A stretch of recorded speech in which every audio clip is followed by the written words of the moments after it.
Então, nós começamos o estudo do sistema imune e descobrimos as duas principais funções do sistema imune, que é a defesa contra infecções e a defesa contra tumores.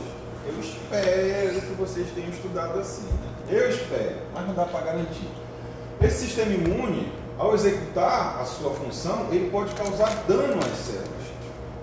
E esse dano é induzido pelas inflamações, principalmente a inflamação patológica, que foi o alvo da nossa aula passada, onde nós vimos os sinais cardinais da inflamação, como o processo inflamatório gera os sinais cardinais da inflamação. Qual era mesmo os sinais cardinais da inflamação? Dor, rubor, calor, tumor, edema. Não foi na ordem certinha como o professor ensinou, mas apareceram os 5 sinais muito bem, né? Então, a gente viu como as alterações causadas pelas células do sistema imune na inflamação causam esses 5 sinais cardinais. Depois a gente viu como as inflamações agudas têm o seu desfeito analisado, quando nós vimos a inflamação serosa, a inflamação fibrinosa, a supurativa e as úlceras. Vimos também um pouquinho sobre a inflamação crônica, onde a gente vai ter a diferença no tempo de duração, nas células e no grau em que aparecem os 5 sinais cardinais, lembrando que tem uma diferença básica entre aguda e crônica. A aguda sempre vai apresentar destacadamente os 5 sinais cardinais da inflamação. E a crônica, geralmente, ele vai ser suavizado, que é o que vai permitir com que o indivíduo volte às suas atividades quase que normais, mas permaneça com um processo inflamatório crônico. Os infiltrados de células são diferentes. Na aguda a gente sempre vai ter as primeiras células chegando, os fagócitos, neutrófilos, e na crônica geralmente a gente vai ter um infiltrado mononuclear convivendo com destruição tecidual e reparação fibrosa. Depois a gente viu a parte da cura de feridas, onde a gente pode ter 2 processos: a regeneração, quando o tecido habitual volta a ocupar o espaço naquele órgão, ou a cicatrização fibrosa, quando o tecido original é substituído pelo tecido de cicatrização, que não tem a função do tecido original, que sempre leva à perda de função. Daí nós vimos a aplicação disso na clínica cirúrgica através da cura de feridas por primeira e segunda intenção, e uma, vamos dizer assim, terceira via, onde eu utilizo o conhecimento das duas para melhorar o desfecho clínico do paciente. Beleza? Então, isso foi o que a gente viu na outra aula, mas o sistema imune, ele também tem um outro problema, que está voltado a uma outra área da medicina.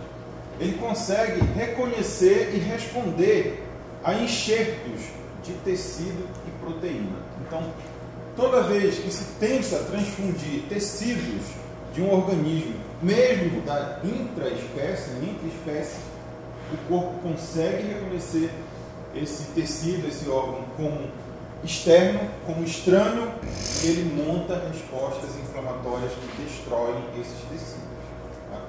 Então, o sistema imune é o principal entrave ao processo de transplantes e transfusões na espécie humana.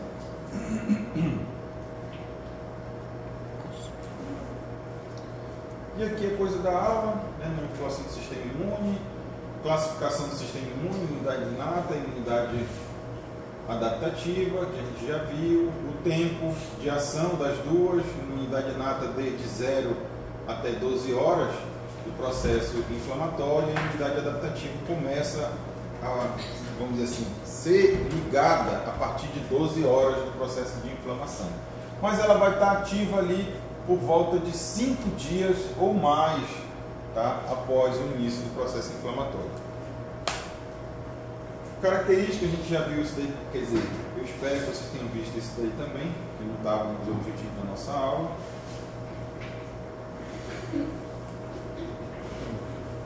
As diferenças entre imunidade humoral e imunidade celular, os linfócitos, o maldito do carrossel, que ele vem lá da medula óssea e tal, que a gente já viu isso daí. Tá, nessa aqui eu quero dar uma parada para falar para vocês que é a produção de células T e idade. Então, nesse gráfico ele mostra a quantidade de células T imatura e células de memória no indivíduo.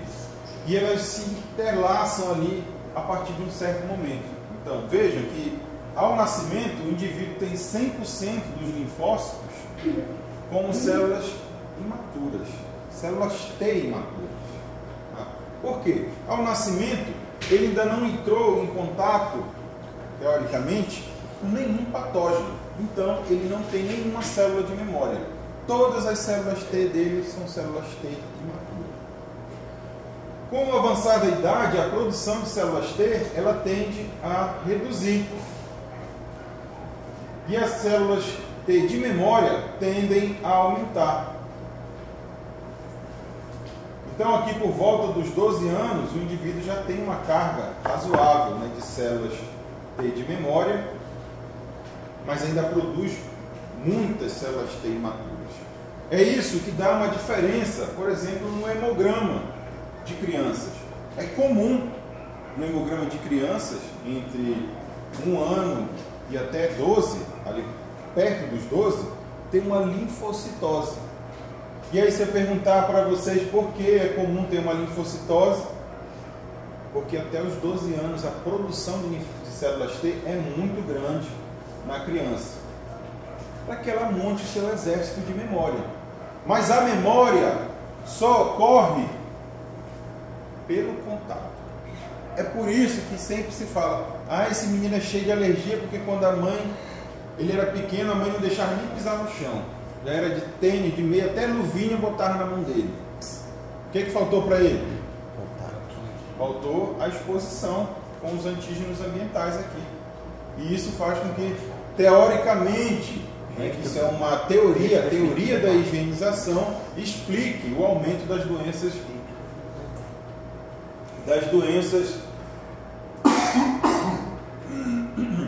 Saber quem foi miserável que me passou essa tosse aqui no Querem. O semestre inteiro. Ela que não quer terminar esse catarro. Tudo nem catarro mesmo. Voltando, então isso que explicaria a teoria, tá, da higienização para o aumento das doenças alérgicas. Com o avançar da idade, o número de células T sendo produzidas, células T imaturas, vai caindo até chegar a um nível bem baixo, ali por volta dos 80 anos, já com menos de 20% das células T sendo células T imaturas e mais, ali por volta de 80% sendo células de memória. O que explicaria esse processo? A senescência, onde o corpo realmente vai perdendo a atividade, né, ali por volta dos 50 anos, você vai ter uma queda bastante devido à senescência, e o timo vai então regredir, diminuir. Mas isso vai prejudicar muito a imunidade desse indivíduo? Não, porque teoricamente ele já foi exposto a todos os micro-organismos ambientais. Quem é que dá problema para a gente com esse processo? Os patógenos novos. Só que dentro de uma comunidade isolada não devem ocorrer patógenos novos. Quem foi que trouxe um patógeno novo lá da Ásia para infernizar aqui no Brasil? As migrações. O que espalham as doenças entre comunidades são as migrações. Tá? E agora, muito rapidamente, porque se instalou um foco de epidemia aqui, amanhã mesmo tem gente saindo daqui e indo para Belém. De Belém para Brasília, de Brasília para São Paulo, espalhando a doença. Então, a migração, transporte de pessoas muito rápido, facilita a disseminação das pandemias. E aí, esse cara aqui tem um problema, porque as células T imaturas, que deveriam reagir contra esses patógenos novos, estão lá embaixo. O que ele tem muito são as células T de memória, que são contra os antígenos comuns aqui da nossa região, da nossa cidade, do nosso estado. Beleza? Beleza. Isso aqui vocês se viraram, se não se viraram, Se vira. problema de vocês. Problema de vocês. Cadê minha aula? Bora. Já não chegou. Imunidade imunidade inata, a gente falou aqui bastante, né, na nossa tutoria. Eu só queria deixar essa imagem, que ela é mais explicativa, né, que às vezes o aluno tem uma dificuldade com barreira física. O que é uma barreira física? A barreira física é realmente uma parede. Veja que aqui são os estratos da pele, muito bem desenhados, como se fossem pequenos tijolinhos, um grudadinho no outro, com o cimento. Para quê? Porque essa barreira física é exatamente isso aqui, ó. Uma parede intransponível para as bactérias e vírus e fungos. A nossa pele é uma excelente defesa. Exatamente, se eu sou uma bactéria e tenho que atravessar a pele, seria como eu tentando atravessar essa parede aqui. Sozinho, geralmente eu não ia conseguir fazer nada. Quer dizer, essa parede aqui, talvez porque ela é de gesso, mas essa parede ali não é essa daqui. Essa, deixa eu ver se é essa aqui. Ixi, tem parede nessa desgraça? Não, é só gesso, será? É só gesso. Acho que aquela de lá não é possível. Pelo amor de Deus, que os caras botaram gesso aí. Bate aí. Essa aí é o top. Então aquela parede é uma parede real. Uma bactéria normal, comum, que nem eu, não conseguiria atravessá-la. Mas se for uma bactéria patogênica, a gente tem uma coisa um pouco diferente. As bactérias patogênicas têm barra para destruir as nossas barreiras. Tá? No caso, se fosse eu com uma arma para destruir essa parede, não adiantava ser um revólver, mas uma marreta resolveria. Mas às vezes, a bactéria, na maioria das vezes, ela não tem uma marreta. Ela tem um pequeno martelo. É por isso que influencia na doença uma coisa que a gente ainda não aprendeu, que é a carga de patógeno. Porque uma bactéria com um martelo não quebra essa parede. Mas 100 bactérias com martelo, elas vão batendo devagarzinho e derrubam a parede. Então, a carga infectante, ela é muito importante para decidir se o indivíduo vai ter ou não uma doença. Mas não é foco da nossa aula, tá? Então aqui seria a barreira física, como essa parede aqui que precisa ser atravessada pelos patógenos para que ele possa invadir o nosso organismo. Mas o nosso organismo não tem só ela. Tá? O nosso organismo também vai ter a barreira química, tá? Que são os materiais jogados em cima daquela superfície para deter os patógenos. Então a parede, apesar de estar lá, ela não ia estar parada. Não é uma parede que está parada, ela está jogando em cima deles ácidos graxos, beta-defensinas, cóculos lamelares, catecidinas, que são moléculas antimicrobiotas naturais. Então a parede está lá, né? E é parecido com aquele cara burro que aparece nos vídeos lá do TikTok e do YouTube. Lembra que o cara tá lá, aí tem uma parede, né, ele tá querendo derrubar, e ele começa a chutar a parede. Pam! Pam! Aí quando ele dá o terceiro chute, solta uma pedra lá de cima e toma na cabeça dele. É exatamente o que ocorre quando uma bactéria tenta atravessar a parede. Exatamente, ela está lá tentando furar a nossa parede, que é a pele, e a pele joga em cima dela ácidos graxos, beta-defensinas, cóculos lamelares, catecidinas, para inibir o crescimento dela, para matar essa bactéria. Se ela insiste, a pele faz o que a parede fez. Solta o tijolo na cabeça dela. Só que o tijolo é o quê? A descamação da pele. Ela descama e a bactéria cai junto com a pele e vai fazer parte da poeira da tua casa. Beleza? Bem. Top. Por último, ainda tem isso aqui, ó. A microbiota normal.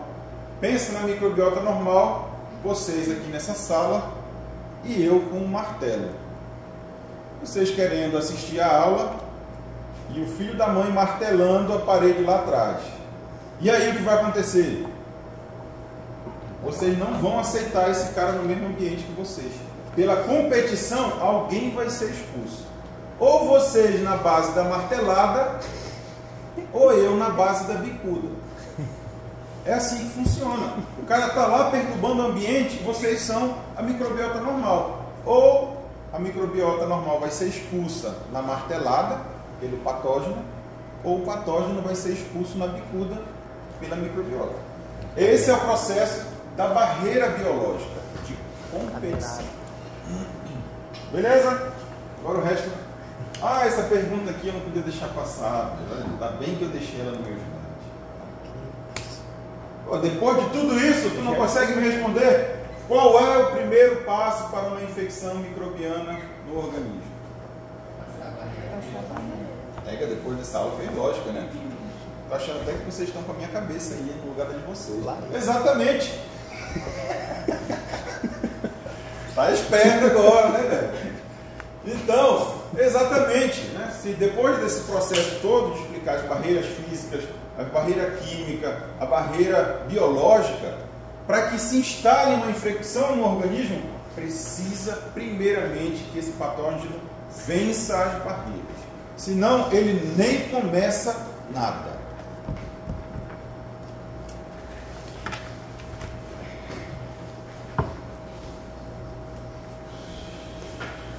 Depois a gente viu os fagócitos, o processo de fagocitose. Bom dia. A fagocitose, como a gente viu, não é essa aqui do segundo grau, ela é feita através dos padrões dos receptores de padrões moleculares associados ao patógeno. Vimos os padrões moleculares associados ao dano e os receptores de pump e dump, que são o que o organismo utiliza para reconhecer esses processos. Aqui são eles, os receptores do tipo DOL, os receptores do tipo NOD, os receptores do tipo RIC, que são os RLR, tá? Sensores citosólicos de DNA, que vão fazer todo o processo de detecção de micro-organismos patogênicos pelas células. O cara olha assim e pergunta assim, será que fez sentido na cabeça desse menino? Aonde estão esses receptores de padrões moleculares associados aos patógenos? Aonde? Na membrana de quem? Plasma. Tu está se fazendo de esperto que não foi essa a pergunta que eu fiz. De que célula a gente está falando que tem isso aqui? Ah, José. Já não chegou lá, né? Chegou sim. Já disse para vocês, está aí dentro da cabecinha de vocês. Vocês aqui não fizeram a associação ainda. Os fagócitos. As células do sistema imune. Fagócitos, linfócitos, células dendríticas, mastócitos, basófilos. Eles é que têm essas células. Mas o endotélio também pode ter alguns. Os fibroblastos do tecido também. Mas eles só para ligar o processo inflamatório. Então eles não têm todos esses aí, eles têm alguns. Depois a gente viu inflamações, isso aqui também, quer dizer, vocês viram sozinho, a ação dos mastócitos, os linfócitos da imunidade inata, que alguns falaram na minha tutoria, são semelhantes aos linfócitos TH1, TH2 e TH17 no padrão de citocinas, mas eles não trabalham com o TCR alfa-beta, tá? As células NK são linfócitos também, mas um linfócito diferente. Células NKT, células T, gama-delta. Professor, eu não ouvi falar isso não. Tá bom, não tem problema. Isso aqui é um conhecimento bem especializado. Linfócitos B também vai participar da imunidade inata, com as células B1 da zona marginal. Professor, mas célula B não trabalha com anticorpo, como é que ela trabalha na imunidade inata? Eu te provo rapidinho que ela trabalha na imunidade inata. Tu sabe o teu tipo sanguíneo? Todos sabem? Tem algum Lara que nunca fez uma tipagem sanguínea? Acredito, eu nunca fui numa feira de ciência para fazer uma tipagem sanguínea. Tá faltando vocês fazerem uma para a gente fazer uma tipagem sanguínea de vocês. Uma feira científica. De preferência, no dia daquele troço lá que os alunos vêm aqui na faculdade para ver o que a gente faz, vocês podiam oferecer isso aí. Isso, na feira vocacional. Vocês podem fazer um pequeno projetinho de ciência para apresentar à faculdade, podia fazer tipagem sanguínea para os laras, assim que nem ele. Fazer pela primeira vez a tipagem sanguínea. Mas a tipagem sanguínea, ela é feita através de anticorpos, que são montados contra proteínas da superfície da hemácia. Mas esses anticorpos são naturais nos indivíduos que têm o grupo sanguíneo. Por exemplo, se eu sou do grupo sanguíneo A, que eu sou realmente, eu tenho anticorpos naturais contra o grupo B, produzidos por essas células aqui, B1, que produzem os antígenos do tipo B, que são do tipo açúcares. Por isso, o anticorpo é do tipo IgM. Quem é do tipo B tem naturalmente anticorpos contra o tipo A, e quem é do grupo O, que não tem os dois antígenos, nem A nem B, produzem anticorpos contra os antígenos A e B. São anticorpos naturais, realizados pela imunidade inata. O cara já nasce com eles. Viram o sistema complemento, assim espero. A função da proteína ser reativa e as reações imune-inata. Sinais da inflamação, de apedese, né, e encontro do processo inflamatório, o estado antiviral. Na minha tutoria, pelo menos, chegaram a falar um pouquinho do estado antiviral. Eu disse que lá na hora não tinha entendido bem como é que funciona, né? Mas então eu vou explicar aqui novamente, sem estar dentro da aula ainda, tá? Então, o estado antiviral, ele é ligado através dos receptores de interferon, tá? Através da ligação dos interferons alfa e beta. Não é o interferon gama, apesar do interferon gama também fazer esse processo, mas ele é muito mais fraco. Quem faz esse processo realmente são os interferons do tipo 1, alfa e beta. Mas o que é que significa esse estado antiviral? É uma parada no funcionamento da maquinaria celular. Por que parar a maquinaria celular? Porque o vírus é um parasita intracelular obrigatório que não tem maquinaria celular. Ele usa as máquinas da célula para reproduzir as suas proteínas, para reproduzir o seu material genético, para que ele então possa sair e infectar outras células. Então o estado antiviral ele vai fazer a inibição da síntese proteica, para que o patógeno não consiga se replicar. Ele vai aumentar a síntese de RNases, ou seja, de enzimas que cortam o RNA, para qualquer RNA que esteja sendo formado sem a autorização da célula, esteja no citoplasma, ser destruído, inibindo ainda a replicação viral, tá? Porque ele vai inibir então a produção das proteínas do vírus e vai degradar o RNA viral, impedindo então a montagem do vírus, impedindo que essa infecção se espalhe para as células vizinhas. Mas vejam, o estado antiviral não elimina o vírus. Ele impede a replicação e o avanço da infecção viral sem matar o vírus. Deixa eu ver se dá certo aqui, peraí. Agora que vai começar a aula. Esse aí foi só o carrossel, a gente vê de novo.